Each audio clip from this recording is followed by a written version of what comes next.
আমি প্রতিজ্ঞা করেছিলাম, ওয়াদা দিয়েছিলাম, আমি যদি নির্বাচিত হই তাহলে 14 গ্রামে আর কোনো রক্ত ঝরবে না। আমি চেষ্টা করেছিলাম সে ওয়াদা রক্ষা করার জন্য।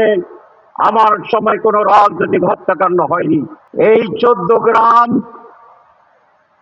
যেখানে আমার প্রথম পায়ের পদচিহ্ন এখানে রেকর্ড করা আছে, এই 14 গ্রাম যেখানে আমি প্রথমে অক্ষর জ্ঞান শিখেছি, এই 14 গ্রাম যেখানকার মানুষেরা, মুরব্বীরা, প্রতিবেশীরা, ভাইয়েরা, বোনেরা আমাকে ছোটবেলা থেকেই কথা বলা শিখিয়েছেন।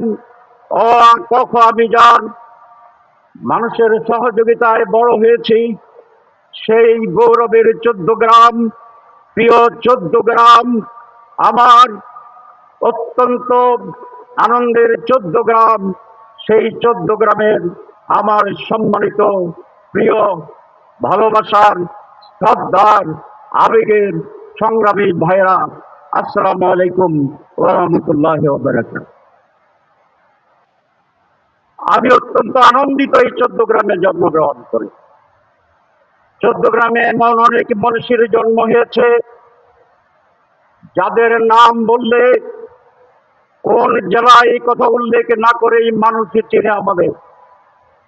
এখানে জন্মগ্রহণ করেছিলেন এক সময়ের জাতীয় নেতা কাজী জহিরুল কাইয়ুম। এই 14 গ্রামে মানুষের প্রতিনিধিত্ব করেছিলেন, এমপি ছিলেন, তখন আবার মন্ত্রী হয়েছিলেন, প্রধানমন্ত্রী হয়েছিলেন জাতীয় নেতা কাজী জাফর আহমেদ।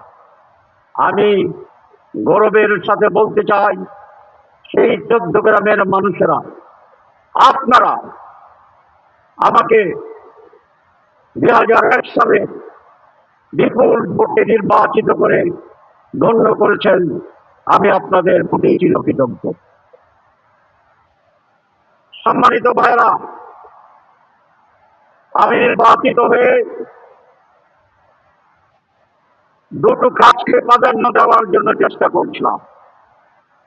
এর আগে 14 গ্রাম ছিল একটি বিশৃঙ্খল জনপদ, একটি রাহাজানির জনপদ, একটি খুনের জনপদ, একটি রক্তাক্ত জনপদ, একটি হিংসার জনপদ, একটি অসাম্যের জনপদ।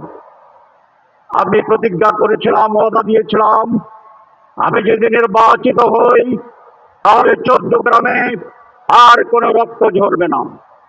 আমি চেষ্টা করেছিলাম সে ওয়াদা রক্ষা করার জন্য। আমার সময় কোনো রাজনৈতিক হত্যাকাণ্ড হয়নি। আমি বলেছিলাম এখানে দলে দলে রাজনৈতিক দলগুলোর ভিতরে কোন দল হবে না। আমার সময় সেটা আমি থামিয়ে দিয়েছিলাম, আপনারা জানেন। আমি ওয়াদা করেছিলাম এখানে সকল দলের সহাবস্থান থাকবে, সেটা আমি বিরাজমান রেখেছিলাম সে সময়ে। আর একটি কথা আমি আপনাদের কাছে বলেছিলাম যে আমি 14 গ্রামে উন্নয়নের জন্য আমার সর্বত্র সর্ব জায়গায় সবকিছু দিয়ে উজাড় করে আমি চেষ্টা করব। আমি গুরুত্ব দিয়েছিলাম এমন কিছু উন্নয়নের জন্য যেগুলো সাধারণভাবে সকল সংসদ সদস্যের পক্ষে করা সম্ভব হয় না। বড় বড় প্রজেক্টগুলো করার চেষ্টা করেছিলাম। যেমন আজকে যেখানে আমরা বসে আছি, এইটা একটি পৌরসভা। এই পৌরসভা আমার সময় করা হয়েছিল। এইটি বাংলাদেশের এখন 1 নাম্বার পৌরসভা। আমি গুরুত্ব দিয়েছিলাম হাসপাতালকে আধুনিক এবং বৃহৎ করার জন্য। 25 শয্যার হাসপাতাল আমার সময়ে 50 শয্যার হাসপাতালে রূপান্তরিত হয়েছিল।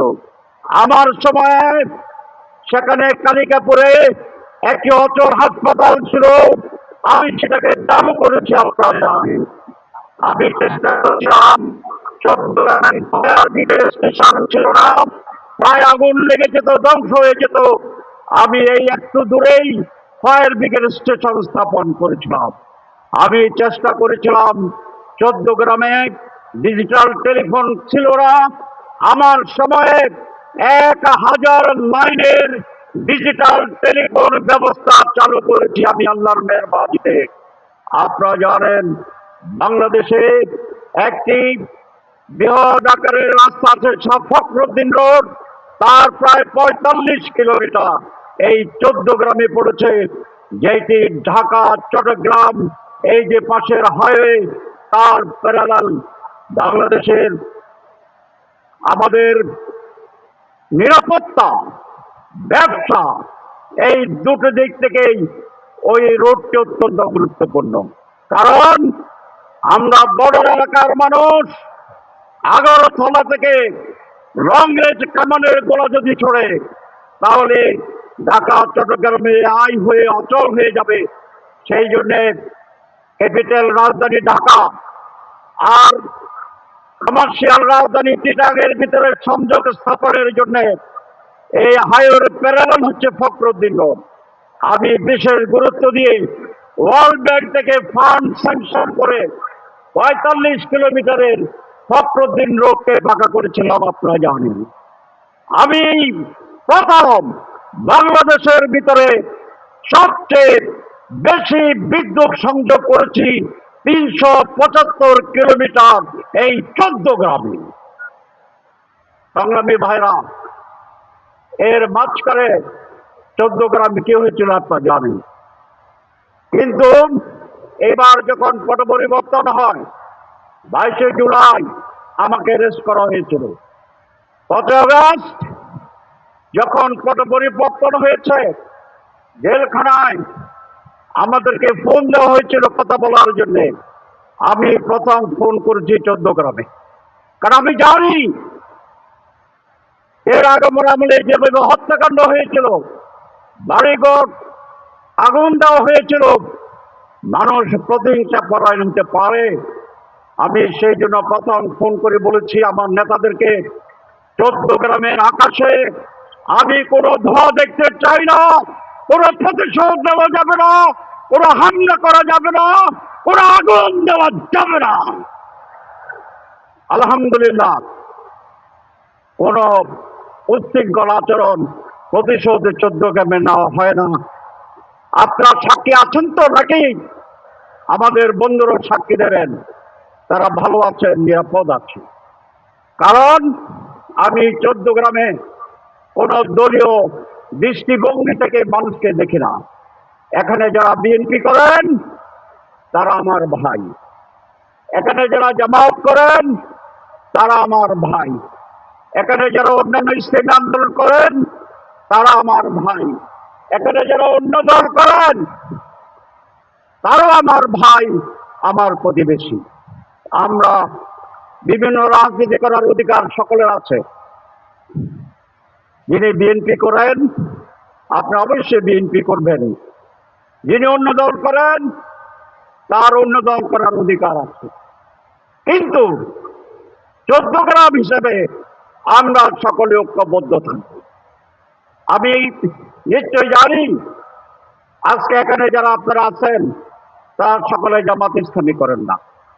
আজকে সকল প্রাক্তন চেয়ারম্যানরা এখানে আছেন, এখানে অনেকে আছেন যারা বিএনপি করেন, এখানে অনেকে আছেন যারা অন্য দল করেন, কিন্তু সকলে আমার স্টেজ আছে। কারণ তারা সকলে আমার ভাই আর আমি তাদের সকলের তাহের ভাই। আমি আজকে একটু ইমোশনাল হয়ে পড়েছি।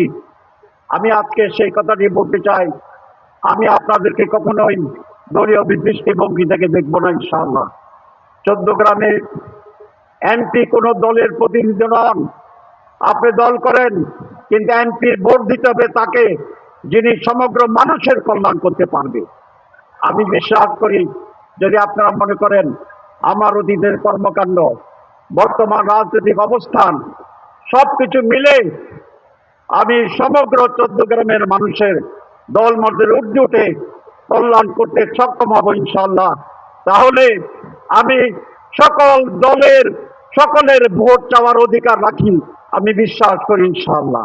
আমি সকলে দল মত নির্বিশেষে দাঁড়িপাল্লা মার্কায় ভোট দেবেন এই আহ্বান জানিয়ে আমি আর বক্তব্য শেষ করছি।